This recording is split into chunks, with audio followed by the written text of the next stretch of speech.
Welcome, everyone, to this briefing brought to you by the Israel Defense and Security Forum, IDSF. In Hebrew, name is Bitronistim. IDSF is the leading Israeli organization advocating for strong national security to defend Israel. It's a great pleasure to be joined today by Elie Pierprz, who is the director of IDSF's International Governmental Affairs. And Elie works very closely with Washington, D.C., as well as governments across the world to really bring our generals, our leadership, our voice wherever it is needed the most. Elie, thank you so much for joining us. Moshe, it's a pleasure to be here. So you're in Prague right now, but we're going to talk about the U.S. Correct. There's, the truth is, wherever you go in the world, people always want to talk about the U.S. People always want to talk about what's going on in the U.S. elections, particularly if you're in Eastern Europe, where they have their own war that they're concerned about and concerned about the attitudes of the U.S., whether Trump wins, whether Harris wins, or even if Harris ends up being the candidate. So just a lot of, anytime there's instability in the world, people are definitely very curious. And thank God, fortunately, there's still a sense that Israelis have the inside track when it comes to the U.S. So we can certainly talk about Europe in a little bit, but I think the main thing we want to talk about is the big talk of Prime Minister Netanyahu yesterday, setting a record, the first foreign dignitary to speak now 4 times in front of a joint session of Congress. And he hit, I think, some very significant notes. I would say that since October 7th, there's many lessons that we've learned, but from an international diplomacy perspective, I think there's 2 key things that we need to keep in our minds. Number one is that we need to be independent. We need to be able to stand on our own 2 legs.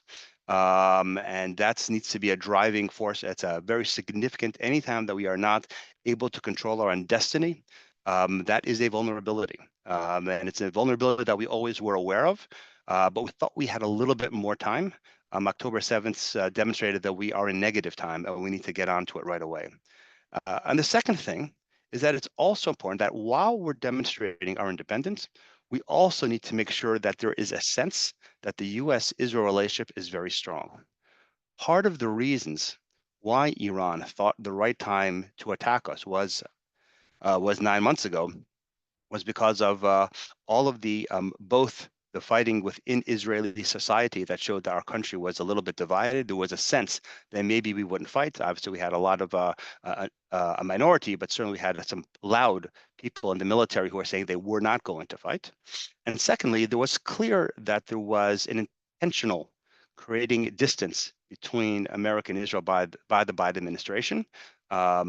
It wasn't that we have no relation, but it was clear that they were emphasizing some level of the friction, and that friction again speaks to a certain vulnerability. And if you are Iran and if you're serious about talking Israel, you look about a certain amount of internal dissension within the country, and you look that Israel's strongest allies are at least projecting that they might have a little bit of distance and may not be immediate to support Israel.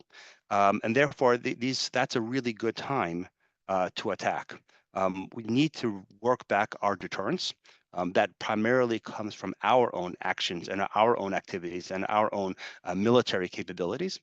But it also comes to projecting a certain strength with our allies. And over the course of the last 9 months, certainly at the beginning of the war, there was a really tight relationship, and tight every symbol was that the U.S. and Israel were tight. And I'm in Europe right now, and many European countries were demonstrating very strong loyalty and sympathy and empathy towards Israel. Obviously, over time that has faded, and some quicker than others. And certainly over the last few months, you don't have to be paying attention too closely to see that there is a very different tone. There is a lot of friction. And again, that is something that has taken over.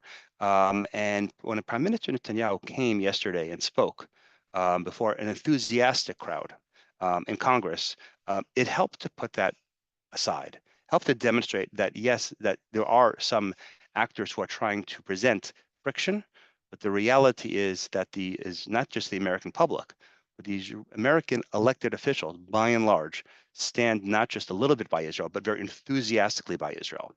And I think that was important. I think it was demonstrated by the 57 standing ovations that Netanyahu got.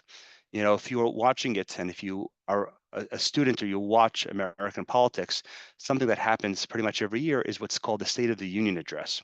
That's when the president reports to a joint session of Congress and speaks about the State of the Union.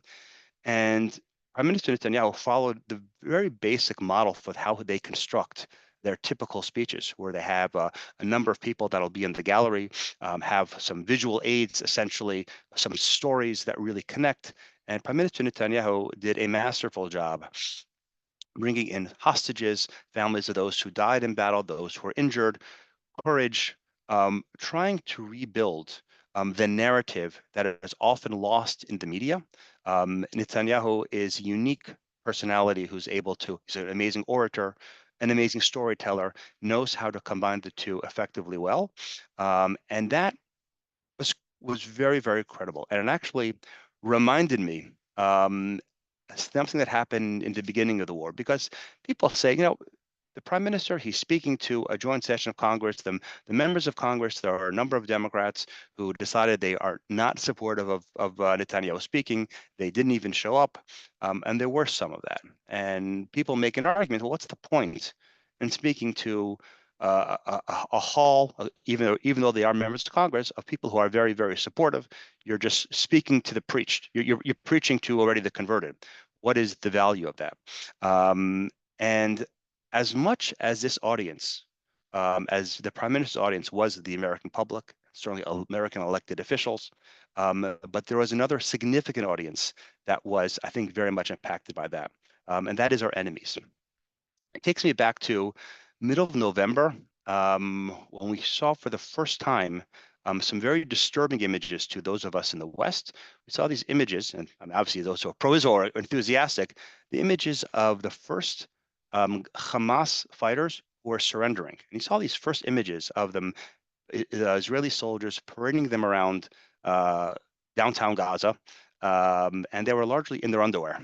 And many in the West found that very objectionable. It was a time when still most countries, most Western countries, were relatively supportive of Israel. It was starting to hemorrhage. There were starting to be some breaks, and they were mostly, by and large, saying, listen, Israel, we really want to support you. Why do you have to have these images? And some of those messages from diplomats came to IDSF. And when I was speaking with these diplomats, one of the things that I said is, well, you know, as you might know, there are plenty of these terrorists who end up having suicide belts on them. So we need to make sure that from a security perspective, they said, hey, Elie, get that. Strip them completely, make sure that there's nothing threatening, and then put their clothes back on, and then take the picture. Why does a picture have to be with them in their underwear? It's humiliating, it's degrading. Why would you do that? It's very hard for us as a country to defend Israel when Israel's doing those things. And I said, as upsetting as it might be to a Western eye, it actually is very powerful to someone from the Middle East. When Al Jazeera sees those images, that's an image they can't unsee. It was very important, particularly, we're now 9 months out, and we have been trying to do all we can to encourage Lebanon to separate itself from Hezbollah, maybe to try to get Hezbollah to back away. One of the ways is when we can show very clearly that we are going to win, emphatically, we are going to, even if necessary, humiliate you. We can fight on your terms. And we will take that fight. Right now, it's in Gaza. If necessary, we will take it up north to Hezbollah and to Lebanon. It's a message that was really important. And I think it even though we didn't have all of the results that we wanted, it did have an impact. The same thing with the prime minister's speech. As important as it was for the American audience, it was also more important to hear for the Al Jazeera audience. They see often, and they harp on every time there is friction between our prime minister, the Israeli prime minister, and the president of the United States. Every time there is a discussion, there's friction, they highlight that, and they say there's nobody who has Israel's back.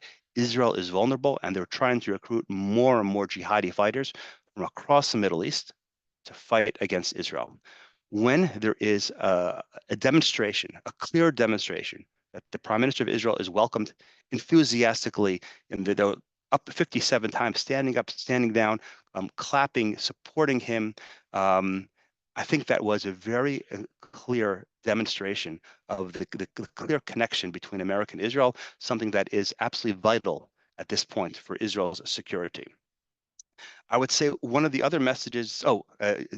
Moshe, was there any other comments that you wanted to make? And So I think that's a fascinating point that we don't think about the value of that speech for Israel's enemies and what it could do to change what's happening in the Middle East. But I'm curious to know what do you think it did for the political system within the U.S.?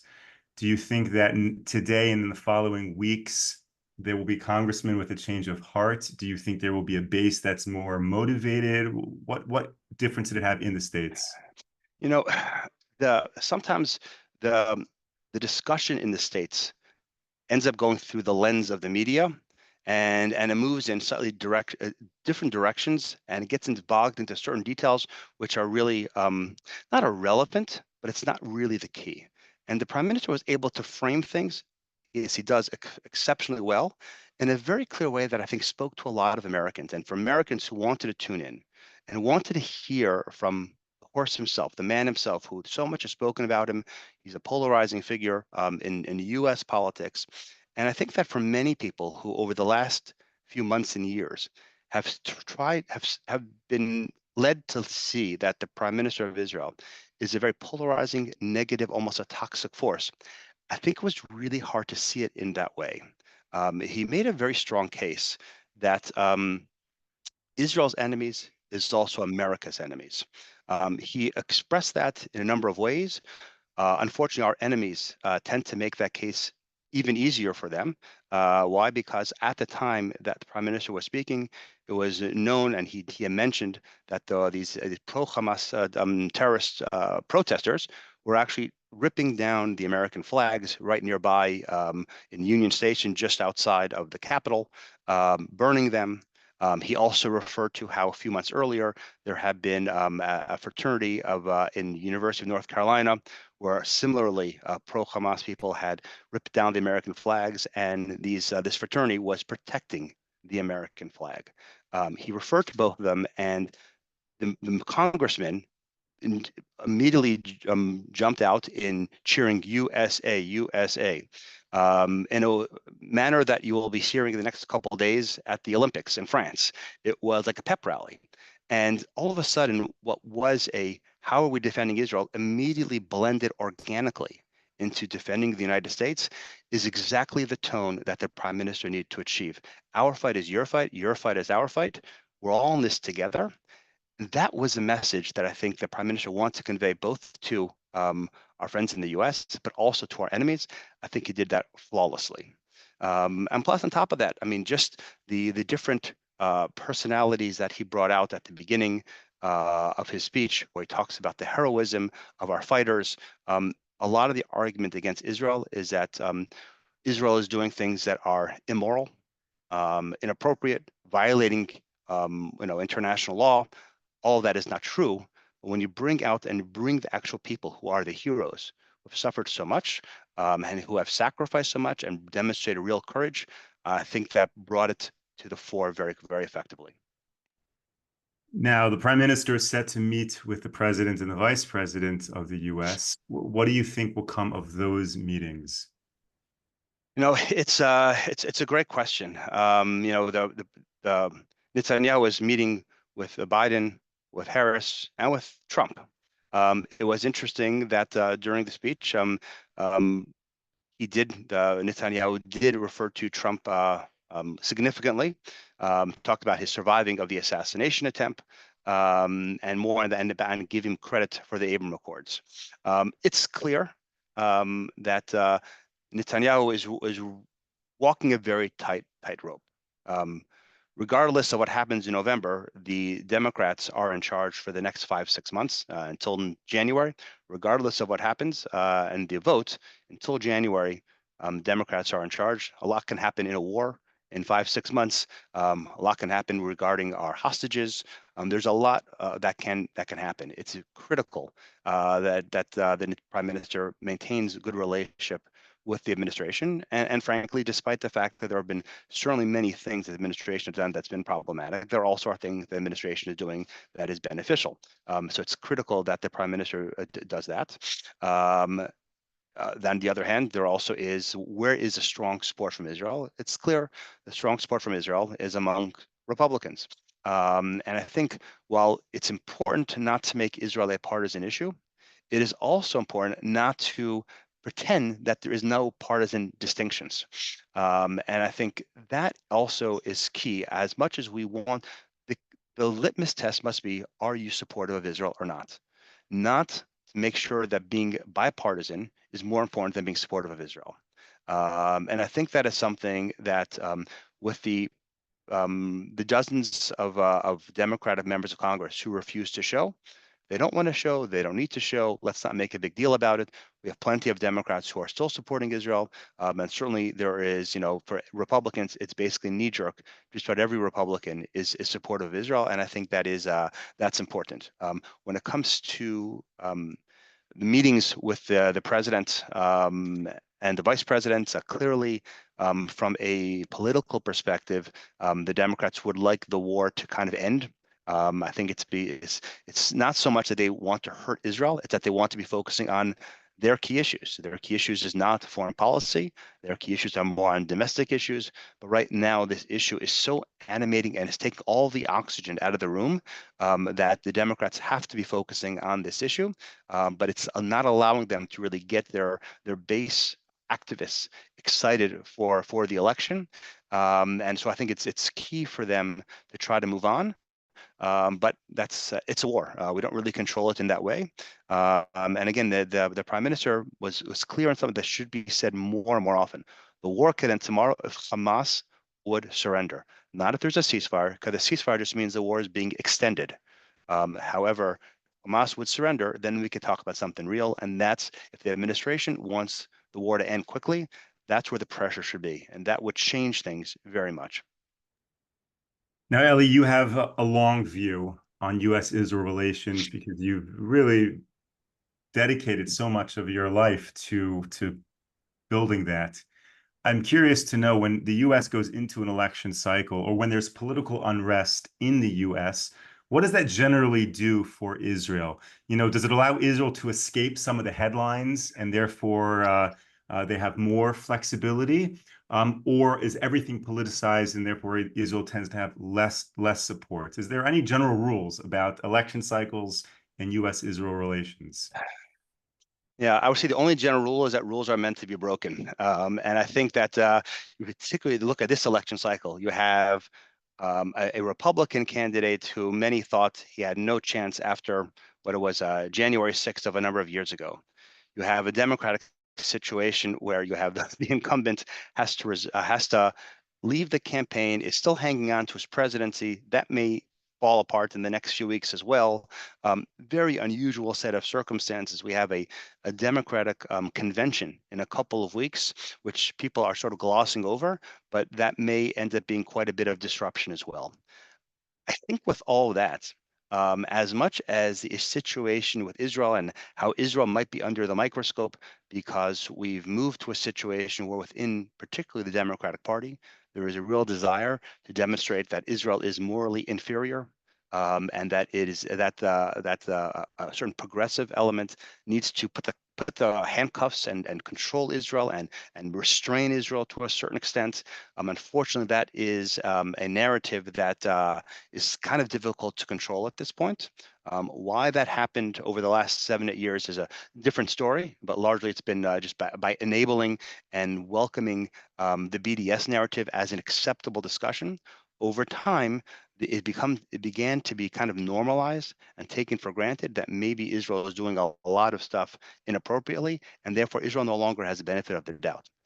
That's largely how that came into the Democratic narrative. But I think more importantly is, let's look at the rest of the world.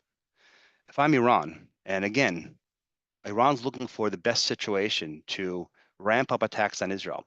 Does it want to wait for January, February, where there may be a Trump Vance arrangement, um, that may not be as attractive as a situation right now where you have Biden and Harris kind of in transition themselves. How if Biden's acknowledging he can't finish the election in 2, 3 months, does he have the ability to restrain Iran, or how would he handle if Iran would ramp things up very quickly? I think you're going to see China taking advantage. You may see North Korea taking advantage. Uh, all of this leads to a tremendous amount of instability. Russia is probably going to take advantage with regarding Ukraine. Um, that leads, you normally would have thought that situation would have been really the post-election, November to January, that 2 months period, there could be a lot of instability. I think we're now going to see it brought up quicker. You're going to have the Olympics starting already next week, which is an opportunity where hopefully there won't be, but there easily could be some terror attacks in France. We have the Democratic Convention, which is also going to be a time where just bringing a lot of issues to the forefront, demonstrating a lot of instability, it will encourage our enemies to take advantage. So I think there is a lot to be concerned about over the next few months. Elie, thank you for sharing all this. One final question, and we'll let you go. Many of our viewers, many of our supporters are really ardent Zionists who advocate for Israel, and they reach out to their local politicians, their local leaders. I'm curious to know what guidance would you give them right now in terms of which issues to focus on? And by the way, anyone who's in our Zoom call now, in the chat, we're putting the warinisrael.org website, where there's a wealth of information about data throughout this war to really have all of the facts. But Elie, beyond the data, what are a couple points that you would recommend that they focus on when interfacing with policymakers? Yeah, I think the most important thing is exactly the phrase that Bibi said. This war is not just an Israel-Iran war.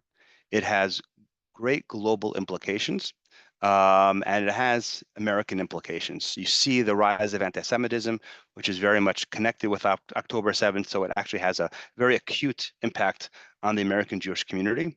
But I think overall, the way that the world, the globalization of the world, and how these conflicts interact one to the other. Russia and Iran and largely China are working as a significant bloc. That has tremendous consequences. And if you just try to retreat from one aspect of the war, one aspect of these conflicts, that vacuum is filled by bad actors. There's a big tug of war over Africa right now, which may seem irrelevant, but Africa has about the same population, has a larger population than the U.S., and is growing to be even larger from a GDP perspective than China. It's growing. China and Russia are active there. The U.S. could play a significant role, but all of this stuff leads to a lot of instability in the world. So when you're talking to elected officials, make sure they understand that this is not just an Israel-Iran war. Iran, Russia see us as an enemy. They see America as the same enemy. And when, the strategy of Russia and Iran and China is first to create dissension within the liberal democracies like Israel, like the US, like we just saw in elections in France and the UK, Argentina, all of those places, we are either just completed or are in the middle of a very polarizing election cycle. And it leads to, when you have open democracies, it leads to a situation where citizens of the same country are fighting with each other, and it can get very heightened, and it could lead to a sense of disunity. Obviously, we experienced that in Israel for quite some time. A lot of that is stoked by China through TikTok and other things, and disinformation, mostly by the Russians. They are trying to take advantage of the vulnerabilities, the soft spots amongst these democracies. And then on top of that, they also try to create friction amongst the allies of these Western democracies. So you separate Israel from the US, you separate Israel from European countries. And you understand that when we all are together unified internally and unified internationally, China, Russia, Iran have no chance. But when we're divided, we are much easier to either not necessarily to conquer, but at least for them to create impact, have a much more negative impact on us. And it's incumbent that we do stay strong. It's a message that I'll say there's been a lot of talk about the Trump JD Vance, how what's their foreign policy going to be, and it certainly has echoes of a foreign policy that's going to be less pronounced and less emphatic internationally. But it's clear, and we can talk about it also some other times. We've had a very good relationship with J.D. Vance even before he was a U.S. senator. And it was clear that while he does have a policy of having a more selective international policy, his loyalty to Israel is very clear. His loyalty to Israel, he made it very clear, and you could tell in all of his questions and all of his detailed questions, insightful questions. It was all about how can he make his worldview consistent with supporting Israel.